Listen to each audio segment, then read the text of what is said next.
Okay, so magandang araw po sa inyong lahat. Nakita ko yung mga assignments nyo.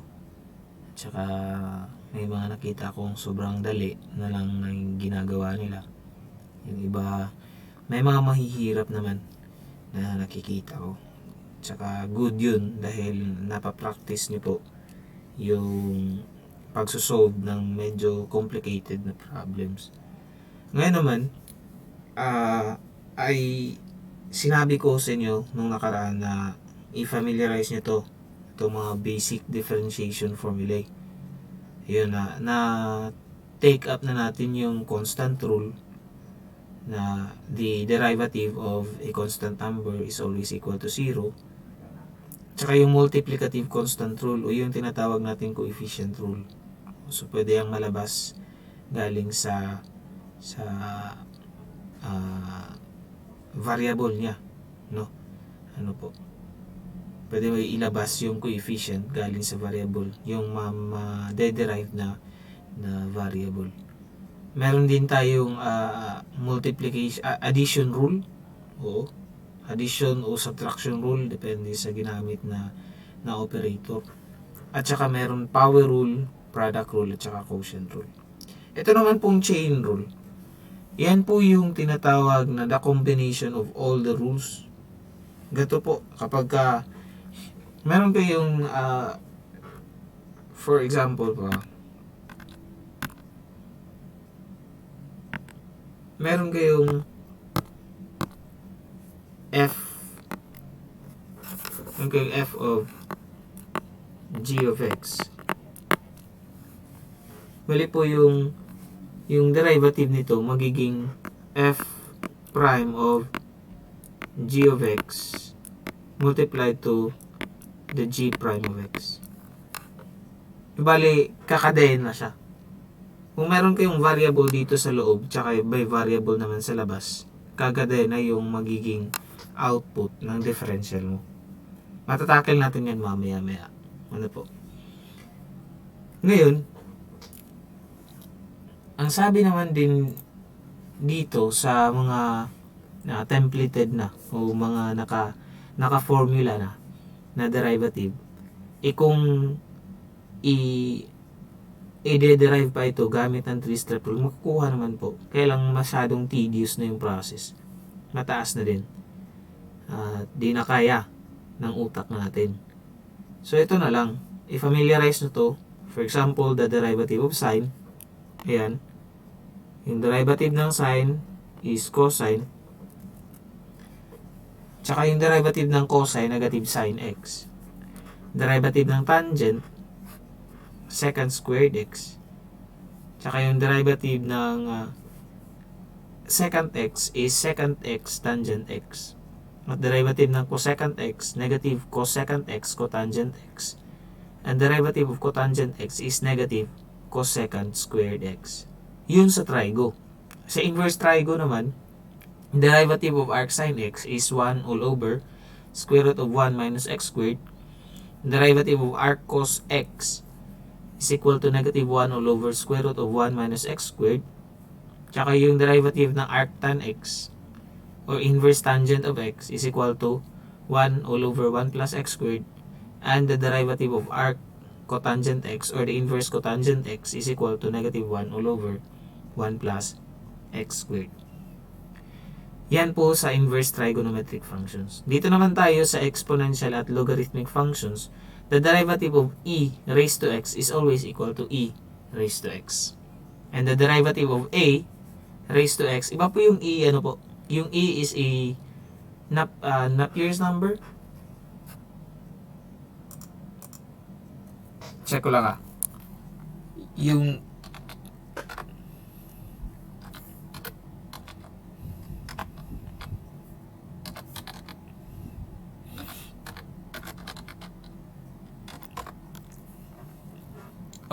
Napier's number. Yan, may constant din yan. May constant yan na value. So, e raised to x is always equal to e raised to x. Ito naman si a raised to x. A is any constant number aside from 0. Basta more than 0 siya. For example, 1 raised to x or 2 raised to x. Na po? Kung 1 raised to x, automatic 0 yan. Pero pag, kasi any number or any exponent na i-raise ng 1, 1 pa rin matic yung sagot. Kaya, the derivative of that is always equal to 0. So, other than 1 and mayroon kasing 1/2, mayroon din 1/4. So, yun yung gagamitin mo. The derivative of a raised to x with respect to x is equal to ax ln of a, where a is a common, a is a real number po. The derivative of ln of x is equal to 1 all over x. And the derivative of log of x to the base a is equal to 1 all over x ln of a. Let us take examples na lang po. Magkakaroon tayo ng examples based dito sa pinakita natin mga basic differentiation formulae. Tsaka kasali na rin yung chain rule. So sa inyong assignment, bali nag-chain rule na kayo dun Kasi kinumbine nyo na po yung lahat ng mga rules na nagamit. Nag-combine kayo ng power rule, nag-combine kayo ng product rule, nag-combine kayo ng quotient rule, pinag-isa nyo sila. More on chain rule na rin yun. So, to fully understand naman po kung ano yung chain rule, tsaka yung mga trigonometric rules, inverse trigo rules, and the exponential and logarithmic rules, magbibigay tayo ng dalawang example lang. At saka, after that, titingnan natin ulit yung mga assignments. Yung iba walang nasulat na mga problems na hindi kaya nila i-solve. Siguro, madali na masyado sa kanila mag-derive. May iba naman na sobra. Kaya pipili lang ako, pipiliin ko lang siguro 6. Tsaka yun yung i-solve natin dito. Sige. To have an example ng chain rule. For example, alam natin na by the power rule, yung derivative ng x squared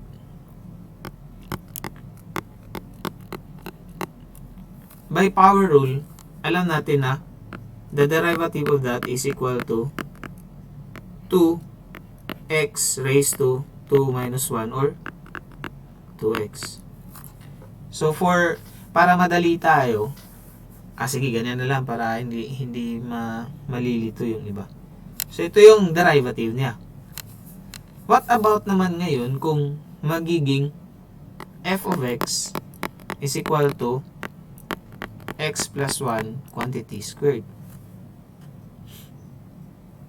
Pwede naman po gawin nyo, you introduce a variable. Let us say you introduce you let u equals x plus 1. So bali your f of u now is equal to u squared. Okay? So you derive that one with respect to u. So f prime of u is equal to, ito magiging power rule. Ito magiging power rule yung ating approach dyan. So magiging 2u. Kasi yung given na equation dito is in terms of x, ibalik natin to sa x. Ano po? Lagyan ko lang ng boundary dito. Yun. So therefore, balik natin sa x. F prime of x now is equal to 2 quantity u, yung ginamit mong u dito, which is x plus 1 raised to 2 minus raised to 2 quantity x plus 1, or simply put, your f prime of x is equal to 2x plus 2. Ganito po lang kadali yung chain rule. Siyempre, madali kasi yung example natin. What about trigo? For example, sir, what is the derivative of cosine? Let us say if you have a function f of x is equal to cosine 4x all over x. Ano pong derivative niyan, sir? Okay. Derive natin. Ano bang mas magandang rule na gagamitin? Mas magandang rule, base sa nakikita niyo, abay unahan ko na kayo, quotient rule. Tsaka, i-combine mo doon sa trigonometric rule plus the chain rule. So, ganito po. Quotient rule, no ngayon, low, yung mababa, low di high, low di high, derivative of high. Ano bang derivative nitong cosine 4x? The derivative of cosine 4x, according here, ito po, the derivative of,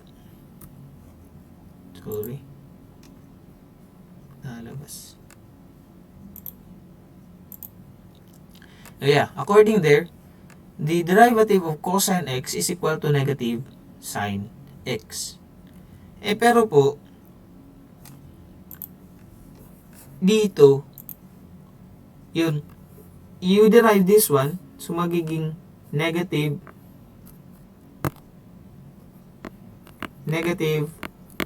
sine 4x, pero hindi x ito 4x siya, so i-derive mo pa rin to sa loob. Ito po yung tinatawag nating chain rule. Okay po? So bali dalawang combination to. Meron kang function in terms of trigo at saka meron kang functions in terms of algebra. Algebraic function at saka meron kang trigonometric function. Ito nalalabas yung form na f of g of x. So bali may isang function ka for this function. Kaya gagawin mo chain rule. Okay? I hope that is clear to you. So, ang gagawin mo, i-derive mo muna siya as a whole. Ito, i-derive mo to as a whole. Ang ginawa niya kanina, ito po. Ulitin ko lang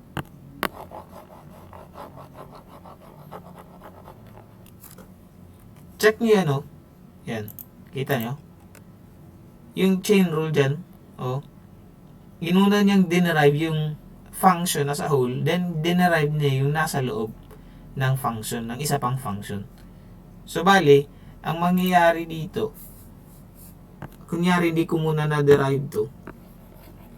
Yan.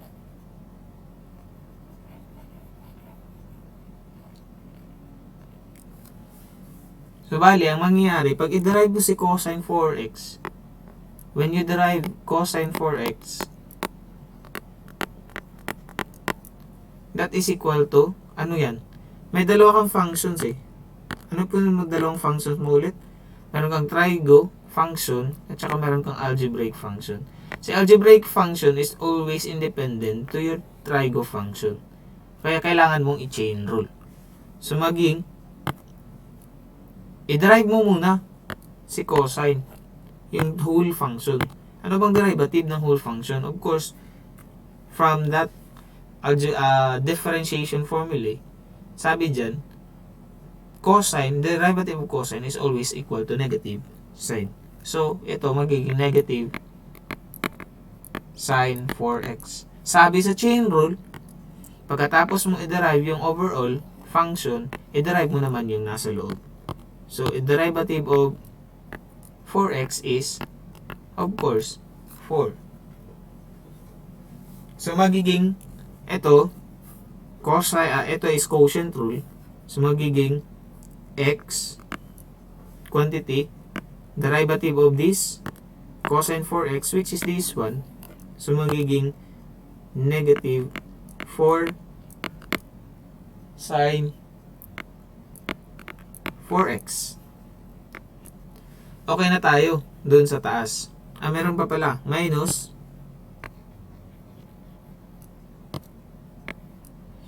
So, minus, ito po, ang tawag dito, low, yung denominator mo, d high,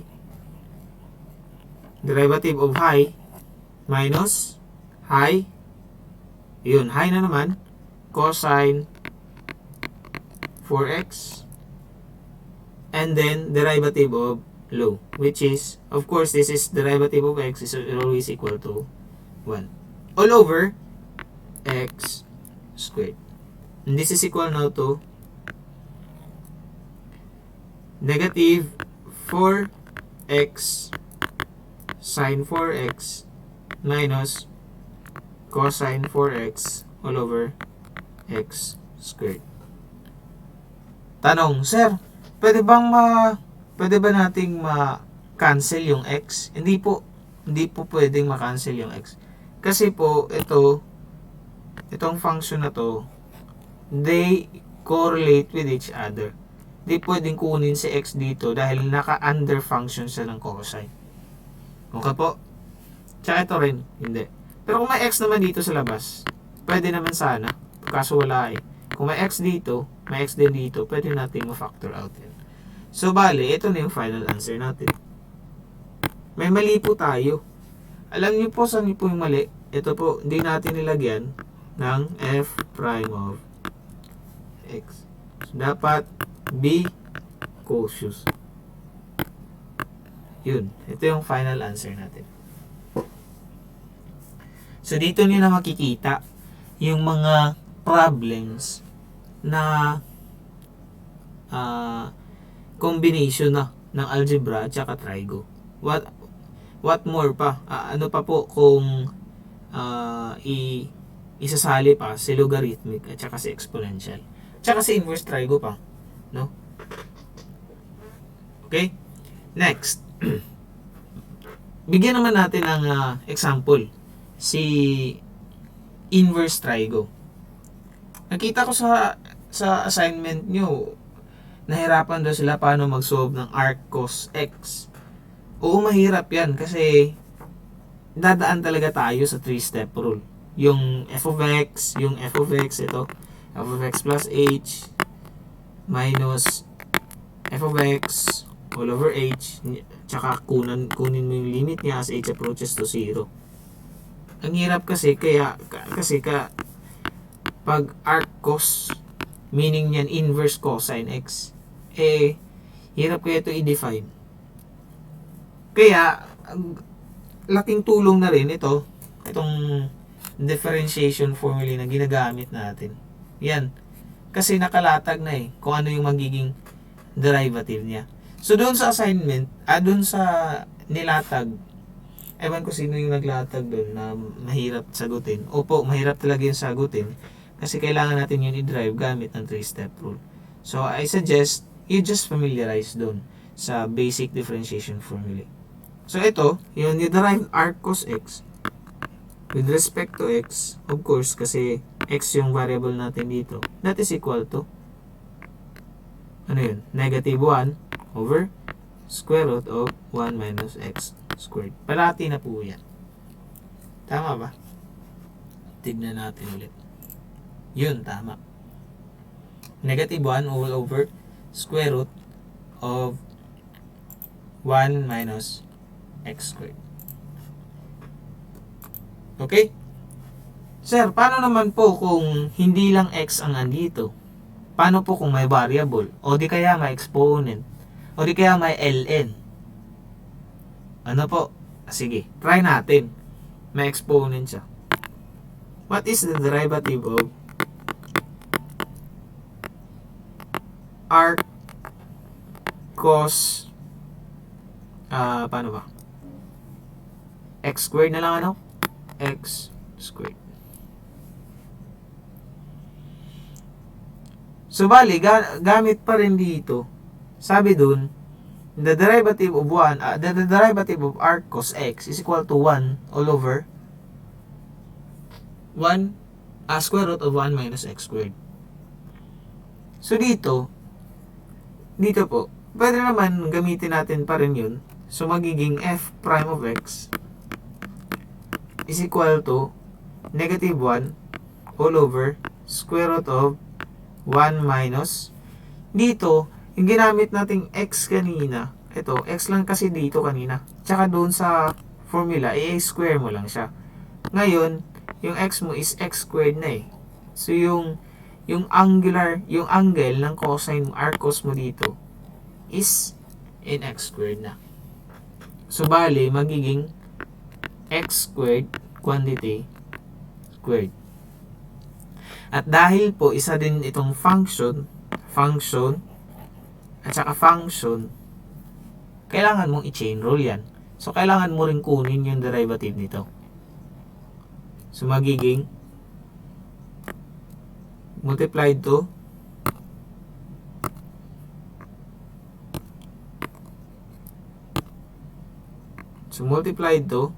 the derivative of x squared, which is, of course, power rule, 2x. And that is equal to negative 2x all over square root of 1 minus x to the 4th.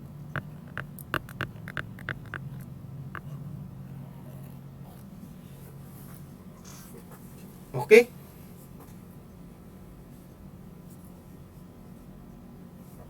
Madali lang ba? Hindi talaga madali ito. Kailangan lang talaga ng konting tiyaga sa pagsusolve. Okay, next, we have, tapos na tayo dun sa trigo at inverse trigo. Doon naman tayo sa exponential. Sir, for example, what is the derivative of e raised to 6x?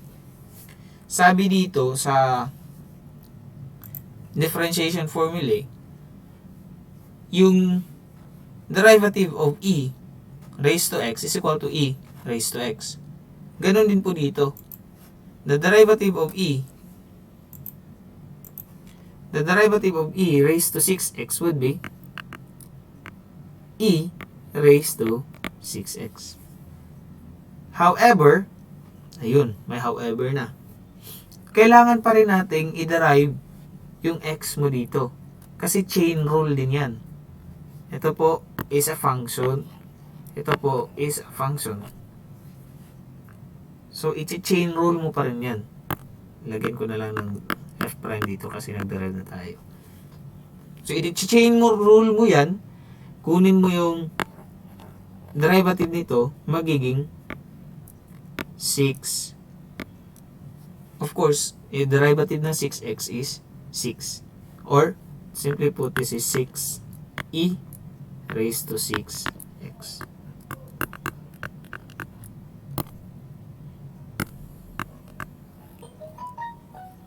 Okay?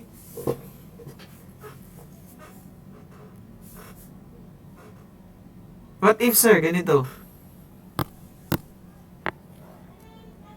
F of x is equal to 2 raised to x squared. Parang naghagdan-hagdan na ito yung mga numero at saka yung mga letters natin. What is the derivative of 2 raised to x squared? Ano nga upo sabi ulit dito ni differentiation formula?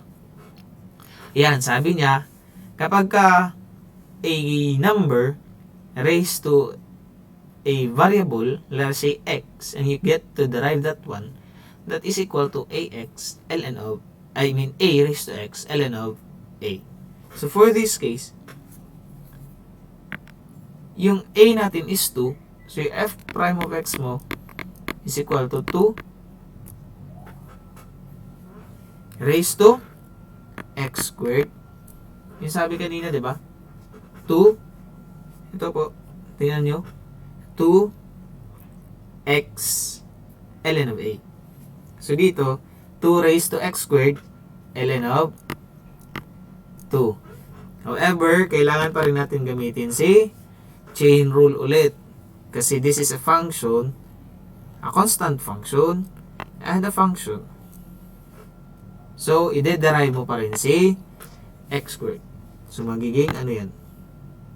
Multiplied to x squared. So, magiging ano yan? Yung f prime of x now is equal to 2x 2 raised to x squared ln of hindi pala kulang pa.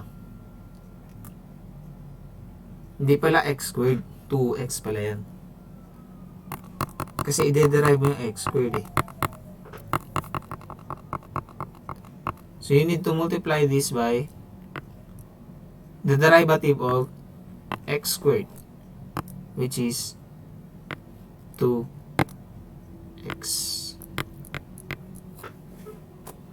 And that is equal to 2 raised to x squared multiplied to 2x ln of 2. So question, pwede ba namin i-multiply yung 2 and 2? Hindi pwede. Bakit po? Kasi ibang exponent nila. Si 2 is x squared. Pwede naman po, sige ganito na lang. f prime of x, ano nga yung nalabas? 2 raised to x squared multiplied to 2 excuse me, multiplied to 2x ln of 2. Yun di ba yung sagot natin? So kung i-simplify mo po pa rin to, magiging 2x squared multiplied to 2 raised to 1 multiplied to x ln of 2. Ito po na based on the rule of exponents, magiging ano yan, 2x squared plus 1 x ln of 2. Ito po yung sagot.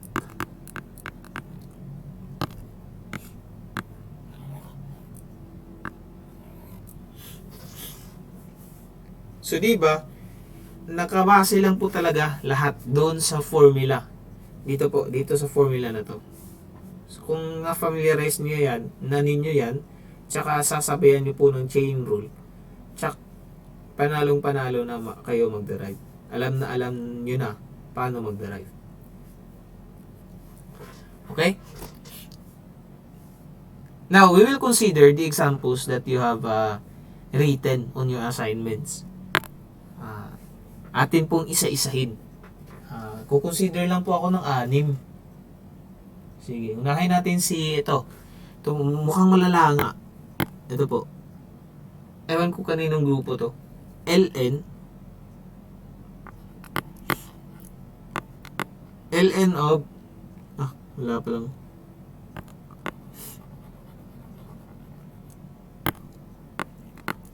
f of x is equal to ln of x. Base dito, the derivative of ln of x is equal to 1 over x. So, bali po, kapag nag-derive kayo ng, for example, ln of 4x,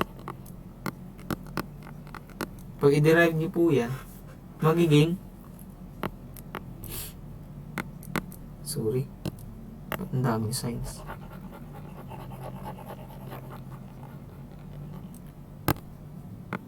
So, i-derive niyo po yan, magiging f prime of x is equal to, yung ano nga yung derivative ng ln of x? 1 over x. So, dito, derivative of ln 4x is equal to 1 over 4x. But lagi natin tandaan, ito po is a function. Ito rin naman po ay a function. Kaya magiging, gagamitin nyo pa rin po sa chain rule. So, we multiply that one to the derivative of the inner function. So, magiging 4. Derivative of 4x is 4. Or, 4 over 4x. Or, that is equal to 1 over x. Ito po yung derivative ng ln of 4x. So, base dito na example, masosolve natin ito. f of x of paano ba ito transfer? Dito na lang. Yun. Okay. So, f of x is equal to ln of x. ln is a natural logarithm. So, ln of x or ln ln of x. Ang daming ln. Unahin natin to. Ito na yung tinatawag nating tatlong chains. Bakit po? Tatlong functions. First, second, third. Ito po yung inner functions. The second inner function and the last function. So, unahin natin yung first function. I-derive natin tong whole function. Anong derivative ng ln? Magiging 1 over ln of x. So, na-derive na natin yung first the overall function. Ngayon, i-multiply natin to sa derivative ng inner function. Anong derivative ng inner function? Ano ba yung inner function? Ito naman. The next function natin, ln of x. So, ano ba ang derivative ng ln of x? Magiging 1 over x. So, na-derive na natin yung whole function, then the next inner function, i-derive naman natin yung last function niya, which is x. Ano bang derivative ng x? 1. So, therefore, the derivative of, dito na naman tayo, hindi natin nilagyan ng prime. The derivative of ln of x is equal to 1 over x ln of x. Kala ko ang taas. Hindi pala.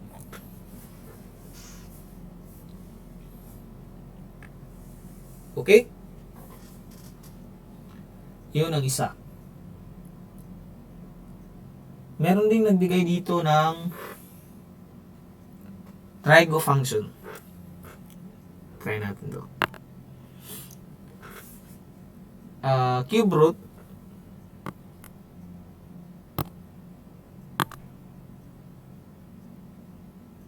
saglit na nga. Delete natin to. Yun. Lagay natin dito. Yan. Okay, so cube root of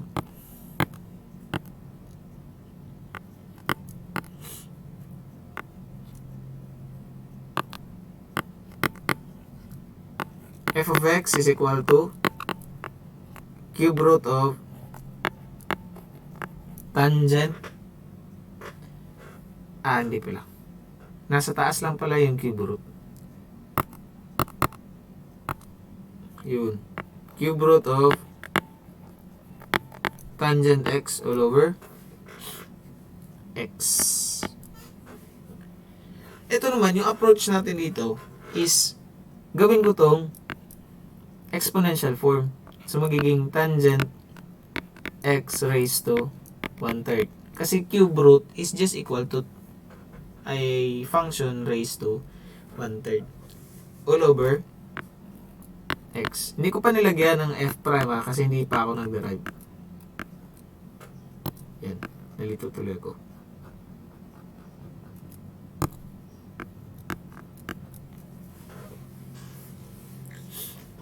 Okay?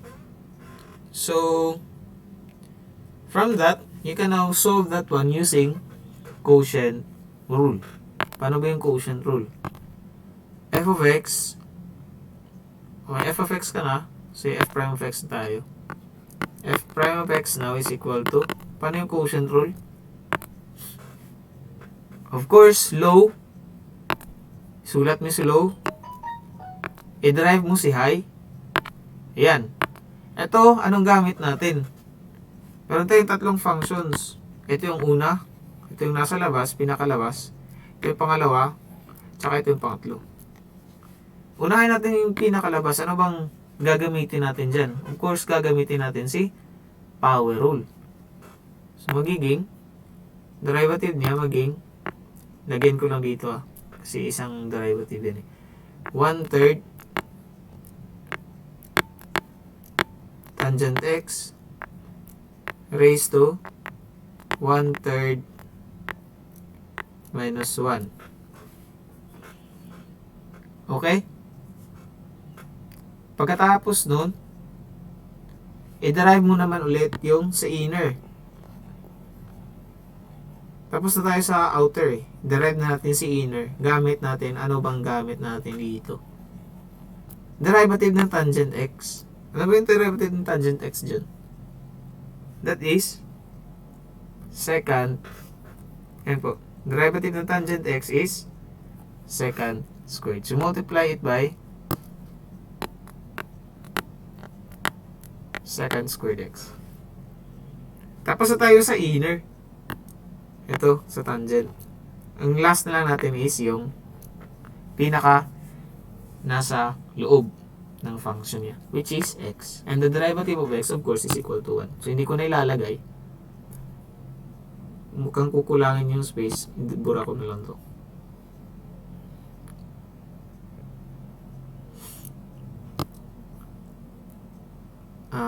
X. Ayun.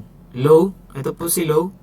Low. Derivative of high minus high. Ano pang high natin? Tangent x raised to 1/3 di low. Low di high minus high. Ito po si high. Multiply to the derivative of low, which is 1 all over low squared x squared.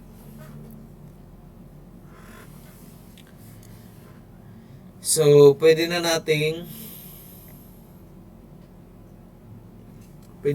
i-simplify ito. Magiging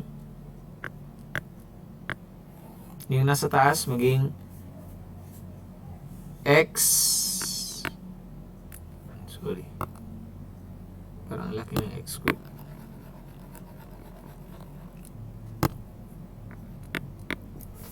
Okay, so sa taas magiging x secant squared x. Kasi ito magiging, okay, ganito lang. X quantity, secant squared kasi multiply yan, secant squared x over 3 multiplied to tangent x raised to negative 2/3. Kasi 1/3 minus 1. Mayroon pa pala to. Parang ang liit ng space natin. Hindi magkasya. Lagay ko na lang sa baba. Minus tangent x raised to 1/3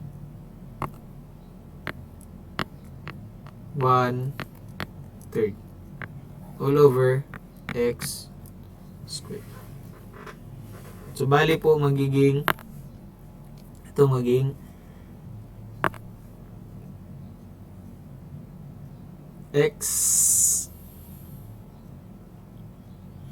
ito magiging si f prime of x now is equal to, hirap na, x secant squared x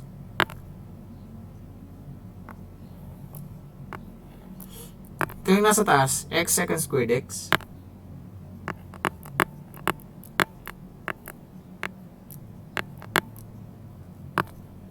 x secant squared x all over 3 tangent x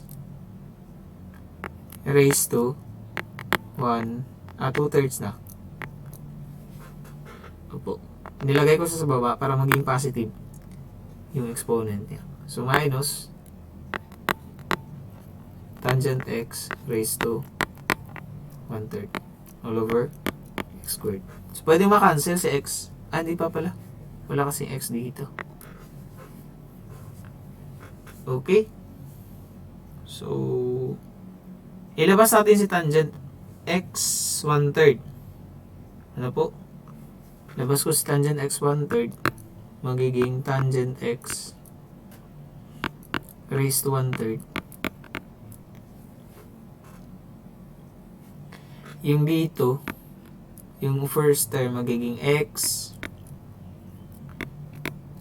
secant squared x all over 3 tangent x minus 1 all over x squared.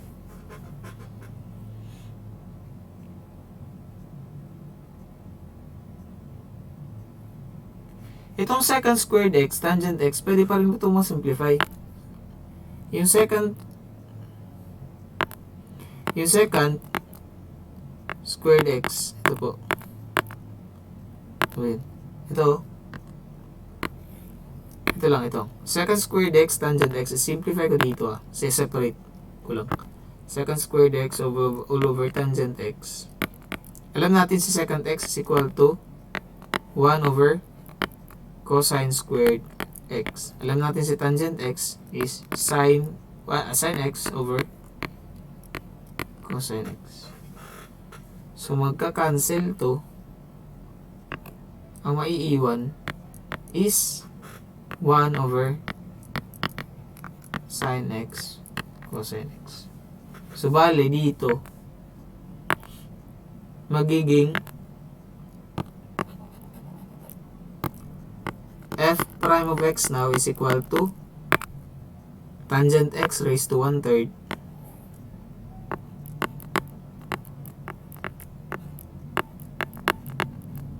multiplied to x all over 3. Alam natin na ito is yung secant squared x all over tangent x is 1 over 3 sin x cos x minus 1 over x squared. So ito po yung sagot. Kataas.